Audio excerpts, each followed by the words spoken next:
যে অবৈধ দখলদার মাসুদ রানা কর্তৃক আমাদের শ্মশানের জায়গা দখল করেছে, আমরা আসলে কোনো সংঘাত চাই না, আমরা সাম্প্রদায়িক হাঙ্গামায় যেতে চাই না। আমরা অসাম্প্রদায়িক বাংলাদেশ গড়ার জন্য আমাদের যে জায়গাটুকুন দখল করেছে এই জায়গাগুলো আমরা ফেরত চাওয়ার জন্য সরকারের কাছে, প্রশাসনের কাছে আহ্বান জানাচ্ছি। আমাদের শ্মশানের জায়গা একজন আমেরিকান প্রবাসী, সে 2 মাস 3 মাস পর পর আসে, কিছু মাস্তান কিছু দখলদারকে দিয়ে শ্মশানের জায়গা বারবার দখল করার চেষ্টা করে।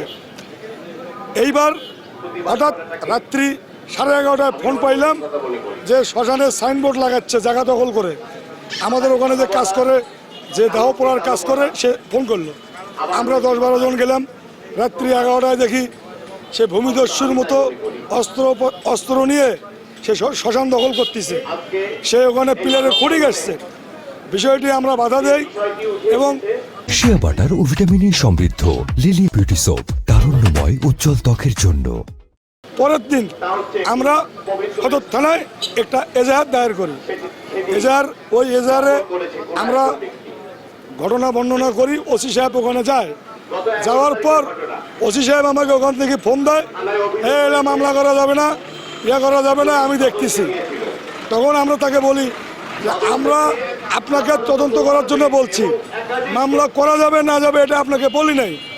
উনি বলছে যে এই মামলার কোনো ধারা আসবে না, আমি এসপিকে দেবো, এসপি যেন ধারা বসে দেয়, আমি এটা দিতে পারবো না।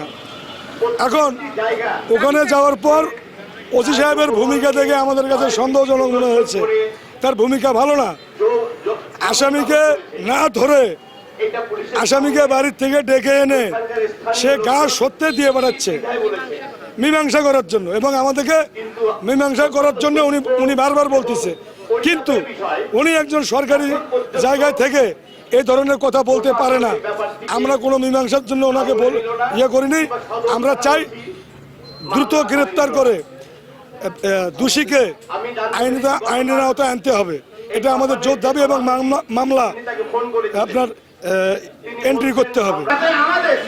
আমাদের সনাতন সম্প্রদায়ের শ্মশানের জায়গা নির্ধারণ করে একটি সুন্দর পরিবেশ যাতে দাহ সম্পন্ন করা যায়, সেই প্রশাসন সহ পৌর প্রশাসক সহ সকলের কাছে বিনীত অনুরোধ করছি যাতে আমাদের সনাতন সম্প্রদায়ের শ্মশানের জায়গা নির্ধারণ করে একটি সুন্দর পরিবেশ যাতে দাহ সম্পন্ন করা যায় সেই ব্যবস্থা করার জন্য আমি বিনীত অনুরোধ জানিয়ে, যাতে বিভিন্ন সংগঠনের তারা চেষ্টা করেছে, কিন্তু তাদের মধ্যে নানা মতভিন্নতার কারণে সেটা করতে পারেনি। কিন্তু আমি খুশি হয়েছি, আমি তাদেরকে অভিনন্দন জানাই যে কিছু তরুণ, আমি যেতে পারি নাই কিন্তু খোঁজখবর নিয়েছি, আমি